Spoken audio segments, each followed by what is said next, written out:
방문한 저에게 이런 귀한 안실학교 순서를 맡겨주신 오레곤 교회와 안실학교 교장님께 먼저 감사를 드립니다.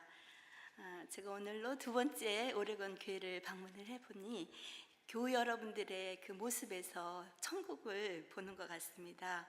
저희 서울에서 제가 섬기고 있는 우리 영동교회보다 여러분들의 그 친절함과 그 미소가 훨씬 더 하늘나라를 닮으신 것 같습니다. 그리고 제가 와서 생각하기를 재주 있고 또 달란트를 많이 받으신 분들은 다 미국에 와 계시구나 하는 그런 생각을 좀 해봤습니다. 뭐 피아노 치시는 분들도 너무 많으시고 또 찬양 잘하시는 분들도 또 말씀의 능력을 가지신 분들도 너무 많이 계셔서 이게 미국이 더 활발한 선교가 되겠구나 그런 생각을 또 잠시 해봤습니다. 한국에는 황사로 인해서 정말 숨쉬기 힘든 날이 너무나도 많은데 여기 포틀랜드를 와 보니까 공기가 너무 맑고 또 나무도 많고 아름다운 콜롬비아 강이 흐른다고 그래서 제가 오면서 많이 봤는데 또 거기서 배도 타봤는데 아주 아름다운 곳에 사시는 여러분들 많이 복을 받으신 것 같습니다. 8월 20일부터 여기 천수답 이병주 목사님을 모시고 대전도회를 계획하고 계시다는 말씀을 들었습니다. 그리고 이 오레곤 교회가 남다른 선교 열정이 있으셔서 재작년에는 한국에 있는 고흥 나로도로 여러분들이 선교 여행을 오셨죠. 그때 저희 언니와 형부 되시는 표성희 집사님과 김정배 장로님께서 싸들고 오신 진보다리를 보고 제가 너무나도 깜짝 놀랐습니다. 그 진보다리 안에 여러 교우님들의 헌신으로 장만한 여러 선물 꾸러미들을 제가 보았는데 뭐 약품, 비타민, 또 무슨 학용품, 또 악기까지 우쿨렐레라는 뭐 그런 우쿨렐레 그 악기까지도 가져오시고 그리고 사진을 보니 하늘색 아름다운 티셔츠를 입고 봉사하신 그 모습을 보면서 이 교회는 앞으로도 이런 선교 비전을 갖고 열심히 하시겠구나 하는 그런 생각을 들었습니다. 전도는 우리가 알듯이 때를 얻든지 못 얻든지 저희가 해야 할 사명인데 이왕 전도를 하려면 보다 효과적으로 해야 하지 않을까 그런 생각을 해보게 되었습니다. 그리고 전도를 했다면 영혼의 열매, 하나님께 드릴 영혼의 열매가 있어야 되지 않겠습니까? 그래서 저희는 오늘 여기 지금 8월 20일에 계획하고 있는 전도회하고는 조금 성격은 좀 달라요. 왜냐하면 여러분들은 지금 이웃과 동네에 계신 분들을 초청하는 그런 전도회를 지금 계획하고 계신데 저는 지금은 해외 선교, 앞으로 여러분들 교회에서 혹시라도 계획하신다면 이렇게 하면 혹시 효과가 더 배가 되지 않을까 이런 비전을 한번 제시해 드리려고 저의 경험담을 말씀드리고자 합니다. 아까 저희 기도에서 말씀해 주셨듯이 저와 저희 남편이 계획해서 한 것은 아니고요. 중국 선교가 처음에 한참 활발할 때에 그 유영길 목사님 혹시 아시는 분 계실지 모르겠는데 유영길 목사님께서 최초로 중국 선교를 아주 헌신적으로 봉사하셨습니다. 그 결과로 70여 명이라는 침례자를 내셨는데요. 그 침례자 중에서 김영웅이라는 그때 당시에 대학생과 정성철이라는 대학생이 그 유영길 목사님의 전도를 받았는데 한 분은 방송을 통해서 전도를 받았고 또 한 분은 직접적으로 유영길 목사님을 기차 안에서 만나가지고 전도를 받았다고 그래요. 그래서 이 두 분이 그 목사님의 영향으로 신학을 공부를 해서 목사님이 되셨습니다. 근데 중국에 계신 분이 목사님이 되신 것은 그때 당시로서는 아주 획기적인 일이었습니다. 그리고 그때의 중국 선교 바람이 막 불어서 연합회에서도 많은 분들을 파송을 했었는데 처음에는 전부 잘 되는 것 같았어요. 그러나 시간이 좀 지나면서 그 교회에서는 그 한국에서 오시는 모든 선교사들에게 지원을 좀 더 바라고 또 좀 더 바라고 이래가지고 너무나 많은 것을 기대하는데 그 기대에 못 미칠 때는 그들이 또 실망하고 교회를 떠나게 되고 또 그들이 그 갖고 있는 그런 재산이나 자원 때문에 서로 분열이 일어났습니다. 그래서 결국은 한 10여 년도 못 되어서 살살 무너지기 시작을 하던 그때였습니다. 그래서 삼육대학에서는 심포지엄을 기획을 하고, 그때 신기원 총장님께서 그 중국 선교의 회고와 전망이라는 제목으로 심포지엄을 하셨는데, 지금까지 중국 선교는 시행착오가 너무나 많았다. 앞으로는 다른 곳에서 들어가서 전도하는 것은 그때 당시에 삼자 정책이라는 것이 있었습니다. 자기네 나라에서 있는 자국민이 전도를 해야지 다른 곳에서 오는 분들을 선교를 통하는 것은 법에 어긋나는 그런 삼자 정책을 펴고 있었기 때문에 앞으로는 자체 인재 양성이라는 그것에 힘을 써야 되겠다 하는 그런 진단이 내려진 것이죠. 마침 그때에 미국의 나파교회의 오희 장로님이라는 의사 선생님이 계신데, 그분과 그 교회를 담임하셨던 김선호 목사님께서 좀 상의를 하셔가지고 개인적으로 오희 장로님께서 먼저 의로 선교를 들어가셔서 하고 계신 그런 상황이었습니다. 또 마침 영동교회에서, 저희가 섬겼던 영동교회에서 중국 그 선교를 생각하고 교회를 하나 마련을 했었습니다. 그때 당시 20년도 더 전이니까 1,000만 원이 제법 큰 돈이었어요. 그래서 교회를 하나 마련을 하고 거기에 이제 많은 지원을 했었는데, 결국은 그 교회가 무너지고 말았어요. 그런 어려운 상태를 겪고 있는 것을 우리 신기원 총사님께서 들으시고 나파교회와 영동교회가 좀 조인을 해서 그쪽에 장학생을 길르는 그런 정책을 하면 어떻겠냐 이렇게 말씀을 해주셨어요. 그래서 저희 교회도 이제 의논을 해서 이거는 참 좋은 사업이다. 우리가 지난번에 교회를 투자했을 때는 망했지만은 우리가 거기에서 좋은 인재를 양성을 하면 조선족 교회가 상당히 힘이 없었습니다. 또 조선족이 상당히 열악한 환경에 있었기 때문에 중국 내에서 인정을 못 받는 그 민족이죠. 소수 민족이니까 그들에게 힘을 실어주는 것은 그 교회에 아주 번듯한 그 인재들이 있다면, 꼭 목사나 의사가 아니더라도 큰 사업을 자기 나름대로 한다면 그 교회를 지탱할 수 있는 그런 저력이 마련되지 않을까. 또 하나는 그들을 통해서 북한의 선교의 문이 훨씬 더 빨리 저희 한국 그러니까 남한에서 가는 것보다는 조선족들이 가서 한다는 것은 조금 더 자유롭지 않을까. 그런 두 가지 목적을 가지고 우리가 장학회를 설립을 하게 되었습니다. 그 장학회 이름은 선의 장학재단이었습니다.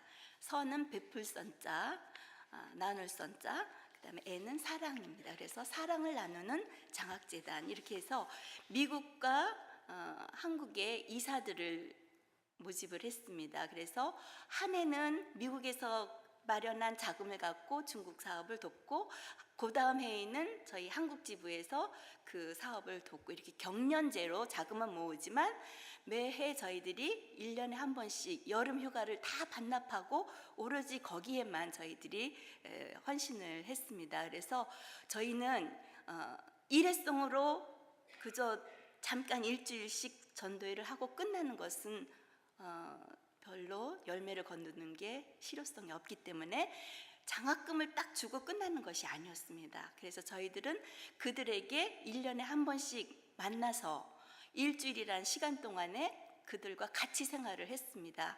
호텔을 얻든지 또 무슨 산속으로 막 들어가서 집회를 하든지 해서 그들과 소그룹을 이렇게 나눴어요. 저희 이사들과 그 학생들을 반반씩 섞어가지고 패밀리를 구성을 해서 처음부터 끝까지 그들과 같이 밥을 먹고 그들에게 믿음의 용기를 북돋워주고 이러면서 끈끈한 정을 유지하면서 그 아이들을 격려를 하였습니다. 그리고 장학생은 어떻게 선발을 했냐면 저희가 심사를 합니다. 조선족 각 교회에다가 장학생 신청을 1년 동안 받습니다. 그러면 그 신청한 명단을 놓고 저희 한국과 미국 이사들이 같은 장소에 모여서 1대1로 아이들이 들어옵니다. 거기 면접하는데. 그래서 자기의 형편을 다 얘기를 하고 그러면서 그 장학금을 결정을 하고 이렇게 해서 이제 장학금을 하는데, 저희들이 이런 교제를 통해서 이 아이들의 믿음이 정말 눈에 보이게 쑥쑥쑥쑥 성장을 하여서 이 아이들이 자발적으로 찬양 팀을 마련해서 베데스다라는 찬양 팀을 마련해서 조선족교회를 각 교회를 돌면서 청년들에게 전도도 하고 아주 너무나 많은 그런 훌륭한 일을 하였습니다. 저희가 갈 때는 팀을 꾸려서 갈 땐 저희가 찬양팀도 가고 여기서 오셨듯이 의료팀을 마련해서 갑니다. 그래서 외과 선생님이 가셔서 뭐 여러 가지 수술도 해주시고 또 치과 선생님도 가시고 내과 선생님도 가시고 이래서 투약도 많이 하고 그들에게 좋은 의료 서비스를 또 제공을 해줬습니다. 그래서 그들은 저희들을 생각할 때 뭐 꼭 엄마 오빠 뭐 이런 관계는 아니지만 항상 어떤 그런 형제 자매 푸근한 그런 것들을 저희를 볼 때 느끼고, 그들에게 저희 한국에 있는 목사님과 미국의 담임 목사님을 꼭 모시고 가서 새벽 기도부터 해서 아침 예배, 저녁 예배 이렇게 모든 순서를 그들과 함께 말씀을 나누면 이 아이들은 1년 동안 그것을 묵상을 하면서 딴 데로 떠나지 않고 믿음 안에 있는 그런 생활을 하였습니다. 근데 여러분들 아시다시피 중국은 사회주의 체제이기 때문에 이런 기독교 집회를, 더군다나 저희가 지금 타지에서 들어왔잖아요. 그런 사람들에게 선교를 맡기지 않습니다. 그래서 저희가 굉장히 그런 제약을 많이 받았는데, 성경을 많이 가지고 공항에 들어가면 성경을 다 뺏깁니다. 이게 뭐냐, 그냥 말씀이라 그러는데 벌써 성경 보면 표시가 나잖아요. 기독교 책이다 이래가지고 다 뺐고, 저희가 어떤 집회를 하려고 그러면 벌써 제약이 들어오고, 그래서 그 사람들을 피해서 버스를 10시간씩 타고 좀 후미진 곳 이런 곳을 찾아다니면서 그런 수련회를 했습니다. 수련회 하는 인원이 평균 한 5, 60명은 되기 때문에 움직인다는 것이 쉽지 않아요. 그들의 눈에 띄기 참 쉽습니다. 그래서 정말 산을 막 등산까지 해가면서 이렇게 나무 숲에서 예배를 드린 그런 경험들도 저희가 있습니다. 그리고 한 가지 에피소드를 말씀드리면, 어떤 날 어떤 역발상을 저희가 생각을 했냐면, 이제 하도 피해 다니는 게 너무 구차스러우니까 어떤 공안들이 집회를 하는 호텔이 있었대요. 그래서 그 호텔을 저희가 예약을 했습니다. 왜냐하면 그 공안에, 그 호텔에 공안들이 호텔에 묵고 있기 때문에 그 호텔은 안 뒤질 것이다, 오히려 더 안전할 것이다 이렇게 생각을 하고 그 호텔로 저희들이 이제 자리를 잡았는데, 그 중에 어떤 학생이 너무나 그냥 그날 성령이 충만하고 너무 기뻐서 하루 종일 복도를 다니면서 찬양을 막 하는 거예요. 그런데 그걸 낮에만 했으면 괜찮은데 남들이 다 자는 저녁 시간에 복도를 가면서 막 찬양을 했는데, 어떤 공안이 방에서 들으니까 분명히 이건 기독교 찬양이다, 이거 기독교 집회가 있는가 보다 이래가지고 상부에 고자질을 했어요. 그러니까 결국 급습을 하게 되었습니다, 각 방을. 그러니까 거기에 뭐 컴퓨터 뭐 이런 거 목사님들이 많이 가셨는데 그런 것들이 다 나오니까 다 저기 끌고 갔어요, 공안으로. 그러니 거기서는 구류라는 걸 살게 되잖아요. 다 잡혀 들어가면 이게 며칠에 석방될 수 있는 건지 모르는 그런 정말 오르무중의 그런 상황이 벌어진 것입니다. 그런데 때마침 권정혜 목사님이 그때 당시에 강사로 가셨는데 어떤 공안과 눈이 딱 마주쳤는데 그 공안이 권 목사님을 알아본 거예요. 어떤 상황이었냐면, 그분의 아이들 중에 한 명이 굉장한 어려운 질병에 걸렸을 때, 그때 북가태지에 집회가 있어서 권 목사님이 가셨다가 그들을 위생병원에 수술을 무료로 해주겠다 그래가지고 그 아이를 한국에 데려와서 수술을 끝내고 건강을 회복한 그 아이의 아빠였다고 합니다. 어떻게 그렇게 인도를 하셔서 그 아이 아빠하고 목사님하고 눈이 딱 마주치는 순간 그 목사님이 기회가 왔다, 저 사람에게 우리 사정을 얘기를 했다, 그래서 그분을 다 털어놓고 얘기를 했더니 알겠다고 그러면서 1인당 200불씩 그 벌금으로 그냥 끝내겠다 그래서 컴퓨터만 빡 뺏기고 나머지 분들이 다 풀려났던 그런 에피소드가 있습니다. 제가 사실은 USB에다가 이 내용을 이렇게 사진과 함께 담아왔는데 저희 한국에서는 한컴 오피스 그거를 사용해서 여기다 처음에 이제 제가 사용이 가능한가 USB를 그랬더니 형부가 아마 가져오시면 어떻게 될 겁니다 이러셨는데 어제 저녁 저희가 좀 해보고 교회에서 아침 해봤더니 열리지를 않아요. 그래서 제가 지금 그냥 말로만 말씀을 드리는데 보시면 훨씬 효과가 좋았을 것 같은데 좀 아쉽습니다. 지금 그래서 저희가 그렇게 시작한 것이 벌써 20년이 되어서 올해 10월에는 한국에서 20주년 기념 행사를 하고 또 그동안의 발자취를 책으로 만들어서 곧 편찬할 것입니다. 그 결과 170명의 저희 장학생을 장학생에게 장학금을 지급했는데 침례자가 114명이 되었습니다. 그리고 지금 현재 20년이 지나면서 지금 현재는 70%가 현재 교회에 출석하고 있다고 합니다. 결과가 어떻게 만족스러울까요? 네, 상당히 만족스러운 결과라고 저희 자체적으로는 그렇게 평가하고 있습니다.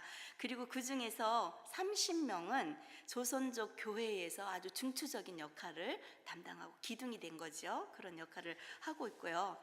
거기에서 배출된 분들이 목사님이 3분, 장로님이 4분, 그 다음에 이제 나머지 분들이 집사로 많이 수고를 하고 계시고 의사가 6명, 치과 의사가 4명, 중의가 2명, 척추교정이 1명, 박사학위자가 5명, 대학 교수가 2명, 그리고 자영업을 하는 사람이 아주 많습니다. 이렇게 저희 이사님들 중에서도 박사님이 그렇게 많지 않아요. 근데 이 중에 그렇게 박사가 많이 배출이 됐다는 것은 정말 저희들의 20년의 그 발걸음이 정말 좀 보람되다 이렇게 생각을 하죠. 그 장학생 출신 중에서 한 사람의 경험을 잠시 말씀드리고 말씀을 추려보겠습니다. 어려서 알코올 중독자인 그 아버지 밑에 태어난 학생이 있었습니다. 아주 갓난 아기일 때 이 아버지가 술에 취해서 맨날 엄마를 때리고 이렇게 폭행을 하는데 그날은 이 아버지가 정도가 지나쳐서 태어난 지 얼마 안 되는 이 어린 아이를 눈이 많이 오는 그날에 밖에다가 던졌어요. 이 아이가 거기서 막 너무나 큰 상처를 받고 뭐 여러 가지 영양적으로도 결핍이 되고 뭐 이러면서 눈이 거진 안 보이다시피 하는 약시가 되었습니다. 그리고 자기 동생 하나를 낳고 엄마는 돌아가시게 되었어요. 그런데 그 후에도 이 아버지는 술을 너무 많이 먹어서 이 아이들이 한 5살, 6살 이럴 때에 아버지까지도 세상을 떠나게 되었습니다. 그러니까 이 아이들이 갈 데가 어디 있겠어요? 고아원이겠죠. 그래서 고아원으로 자기 동생을 데리고 가면서 그 어린 나이에도 자기가 이 동생은 챙겨야 되겠다 하고 동생을 데리고 고아원을 들어갔습니다. 그래서 한 12살쯤까지 거기서 컸는데 어느 날 거기서 배우는 게 그저 뭐 어디 가서 거렁뱅이처럼 훔쳐오거나 뭐 이러다가 어느 날 싸움이 붙어서 어떤 사람을 죽이게 되었어요. 그러니까 이제 몸을 피해야 되는데 자기 동생을 지켜야 되겠다 생각하고 동생을 끌고 나와가지고 그 어린 나이에 뭐 사방팔방 다 다녔습니다. 눈은 잘 안 보이고 한쪽 눈은 더 시력이 떨어지고 이런 상태였는데 그래가지고 안 해본 거 없이 이것저것 다 돌아다니다가 저희 조선족 교회에 발을 들여놓게 되었다고 합니다. 그러니까 이미 기초가 너무 없어요. 이 사람은 초등학교도 안 나오고 중학교도 안 나온 그런 기초가 없는 사람인데 어느 날 조선족 교회에 이렇게 붙여있는 광고판을 보니까 장학생을 모집한다는 그 광고를 보았습니다. 갑자기 어린 학생에게 향하게 그 열정이 막 불타올랐어요. 나도 공부를 해야겠다. 나에게 기회를 달라고 목사님을 찾아갔는데 마침 그 광고를 떼지 않았어요. 이미 그 기간이 지났어요. 그런데 그 광고물이 그냥 계속 붙어 있었던 겁니다. 근데 이 학생은 자기가 꼭 공부를 하고 싶다. 그러니까 그러면 내년에 기회가 있으니까 내년에 한번 신청을 하라. 그래가지고 그 다음에 신청을 하게 되었습니다. 저희가 그 사람의 이제 그 과거 스토리를 듣고 나서 이 사람에게 교육의 길을 열어줘야 되겠다. 그래가지고 그분을 거진 중학교 정도로 입학을 시키게 되었어요. 그러면서 이 사람이 그 척추교정하는 거기선 중이라고 그러더라고요. 중국 의사 그런 정규 대학 프로그램은 아니었고요. 한 고등학교 과정 정도에서 그 프로그램을 마쳤습니다. 그리고 나서 그 사람이 자기 개인 사업을 했는데 동생이 사업을 하다가 그 클리닉을 쫄딱 망하게 됐어요. 그래서 이 사람이 또 낭망했지만 그들은 아주 굳은 그 결심의 사람이기 때문에 또다시 일어나서 지금 현재는 뭐 한 20명 가까이 밑에 직원을 둔 자기 그 사업장을 꾸리고 있습니다. 근데 이 사람의 아주 재미있는 에피소드가 한 가지 있는데 그렇게 자기가 이제 그 공부를 하는 과정에서 대학을 마친 엘리트 여성이 그 교회에 있었습니다. 감히 언감생심 그 여인을 정말 바라보면 안 되죠. 정말 가정도 자기는 아무도 없는 고아에다가 그때 당시는 자기가 아무것도 없이 배우고 있는 상태였는데 거기에 북경대학인지 그 아주 좋은 대학을 나온 엘리트 여성을 청년회에서 만나고서는 그 열정을 감추지 못해서 프로포즈를 했는데 처음에는 물론 퇴짜를 맞았다가 너무 집요하게 그러는 바람에 그 사람 감동을 받아서 결혼을 하게 되었어요. 근데 그런 스토리가 어떻게 소문이 나가지고 TV 방송국에서 이 사람 촬영을 나와서 그 사람의 스토리와 함께 그 결혼한 내용을 방송을 했다고 합니다. 얼마나 그 인간 극장의 승리죠. 인간 극장으로 이렇게 나왔으니까. 그래서 그분의 간증은 정말 들으면 너무나도 구구절절합니다. 이분은 내가 하나님을 안 만났다면, 선의 장악을 안 만났다면 나에겐 이런 삶이 없을 것이다. 이런 간증을 매 집회 때마다 하고 다닙니다. 그래서 저희들이 그분의 간증을 들으면 저희 이사들도 눈물 흘리고 또 저희도 감동을 받고 그분은 아주 정말 샘플이 되는 그런 사람이 되었습니다. 그런 열악한 환경을 딛고 일어났다는 것이 하나님의 감사지요. 그래서 저희가 사진으로 제가 많이 준비를 했었는데요. 저희가 침례를 어떤 때는 길을 가다가 강을 만나면 정말 신약에서 나오는 것처럼 침례를 베풀고 때로는 아기들 풀장인 비닐 풀 있죠. 거기 바람을 불어가지고 거기에다 물을 받아놓고 그 유재상 목사님이 그 나파교회 담임 목사님이신데 그분이 정말 예수님 같은 그런 모습과 마음으로 영감 있는 설교를 하시면 정말 침례자가 막 나와요. 그런데 그렇게 풀을 만나가지고 풀에서 침례를 베푸시는 그런 모습을 보면서 정말 이 사업이 참 보람되다 이렇게 이제 생각을 합니다. 그런데 이제 중국은 이제는 저희가 이제 손을 좀 떼야 될 때가 되지 않았나 그렇게 생각을 하는데 그 이유는 중국은 너무나 지금 시진핑이 들어오면서 이 기독교 그걸 탄압하고 있어요. 저희들의 모든 것을 보고하라고 합니다.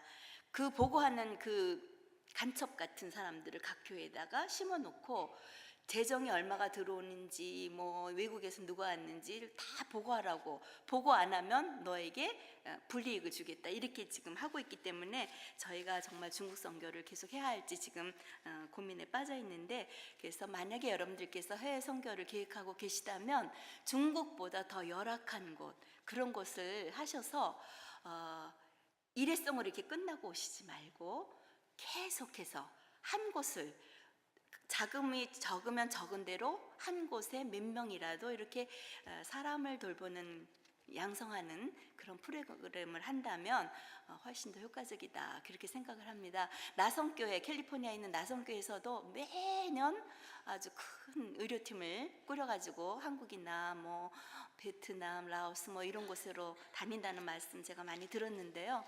결국은 그렇게 일회성으로 하는 것보다는 지속적으로 하시고, 여기에서도 지속적으로 동호회를 하시면 그 동호회를 키우십시오. 낚시회든지 탁구회든지 노인 선교회든지 그런 것을 집중적으로 키우셔서 정말 그들과 가족이 되는 끈끈한 정을 마련하신다면 여러분들의 교회가 차고 넘치리라고 생각합니다. 이 큰 오레곤 주에 정말 교회가 2곳 정도밖에 없다는 말씀을 들으면서 제 마음이 좀 안타까운데, 이 오레곤 교회가 북미에서 자꾸 쪼개서 개척을 많이 하시는 그런 믿음의 교회가 되시기를 간절히 바라면서 말씀을 드리겠습니다.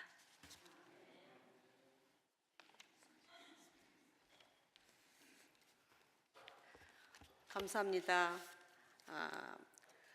또 중국 중국 선교할 때 그 처음에 시작한 시행착오도 있었고, 그 다음으로는 정말 그 해외 선교를 갖다가 조직적으로 하고 또 밀착되고 실질적으로도 하면서 정신적으로, 물질적으로, 영적으로 세밀하게 그 양쪽으로 참여하면서 그 한 알의 밀알이 정말 많은 수확을 얻을 수 있는 오는 그 결과를 우리 집사님께서 말씀해 주셔서 감사합니다.